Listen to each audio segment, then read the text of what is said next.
આમ તો આ શરૂઆતને ઘણો લાંબો સમય થઈ ગયો છે. લગભગ 15 વર્ષ પહેલા શરૂઆત કરી. ત્યારે પણ મેં શિક્ષણને મહત્વ આપ્યું. ત્યારે આપણા સમાજની અંદર શિક્ષણ વિશેનો બહુ ખ્યાલ નહોતો. ત્યારે મેં સૌથી વધારે ભાર શિક્ષણ ઉપર જ આપ્યો કે જો આપણા સમાજની અંદર શિક્ષણનું પ્રમાણ વધશે તો જ સમાજમાં કંઈક સુધારો આવશે. કારણ કે આપણા નબળું પાસું જો કરવું હોય તો એ શિક્ષણ છે. આર્થિક રીતે તો થોડા ઘણા પછાત છીએ, એને પહોંચી વળી શકાય કામ ધંધો કરીને. થોડી ઘણી ખેતીવાડી પણ આપણી પાસે છે, પણ જો શિક્ષણ નહીં હોય તો આ સમયની સાથે આપણે ઊભા રહી શકીએ એવું નથી. આવું લગભગ 15 વર્ષ પહેલા આવા જ સમારંભની અંદર મેં વારંવાર કીધું છે. તો શિક્ષણ બહુ જરૂરી છે.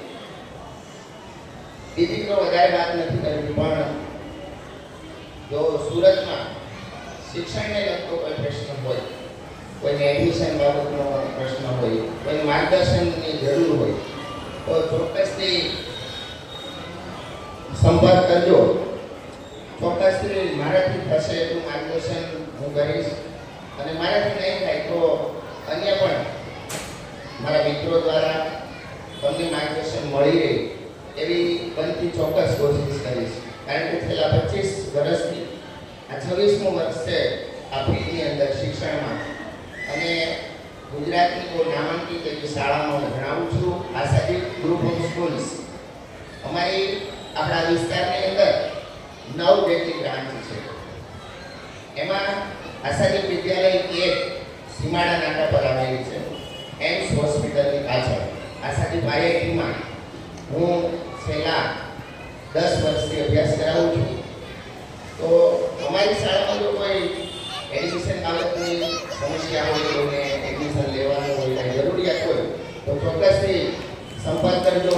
અન્ય કોઈ પ્રશ્ન હોય શિક્ષણને લગતા, તો ત્યાં કોઈ અટવાતા હોય, કોઈ માર્ગદર્શનની જરૂર હોય, કારણ કે આપણે જાણીએ છીએ કે આપણા સમાજની અંદર આપણા જે વડીલો છે ને, એ વડીલોમાં શિક્ષણનું પ્રમાણ ઓછું છે, અને આ શિક્ષણના ઓછા પ્રમાણને કારણે એને ખબર નથી હોતી કે બાળકને કઈ લાઈન લેવડાવી, શું કરવું, કઈ બાજુ મોકલવું. એટલે જ્યારે પણ જરૂર પડે ત્યારે મારો નંબર શ્યામસિંહ બાબુ પાસેથી લઈ લેજો.